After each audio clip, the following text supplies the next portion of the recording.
ഞങ്ങളുടെ നാഥനായ കർത്താവേ, അങ്ങ് വെളിപ്പെടുത്തിയ വാക്കുകൾ ഞങ്ങൾ കേട്ടനുസരിക്കുന്നു. ഞങ്ങളുടെ തെറ്റുകളെ ഞങ്ങളോട് പൊറുക്കേണമേ. അങ്ങിലേക്കാണല്ലോ ഞങ്ങൾ തിരികെ എത്തുന്നത്. ഞങ്ങളുടെ രക്ഷിതാവേ, ഞങ്ങളുടെ പിഴകൾ നിമിത്തമോ മറവി കാരണമോ ഞങ്ങളിൽ വല്ല വീഴ്ചയും വന്നിട്ടുണ്ടെങ്കിൽ ഞങ്ങളെ അങ്ങ് ശിക്ഷിക്കരുതേ. ഞങ്ങളുടെ മുൻഗാമികളുടെ മേൽ അങ്ങ് ചുമത്തിയ ഭാരം ഞങ്ങളുടെ മേൽ അങ്ങ് ചുമത്തരുതേ.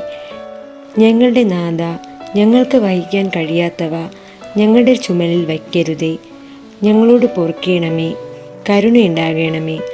അങ്ങ് മാത്രമാണ് ഞങ്ങളുടെ രക്ഷിതാവ്. ക്രിസ്തു മൂലം പ്രാർത്ഥിക്കുന്നു. ആമേൻ.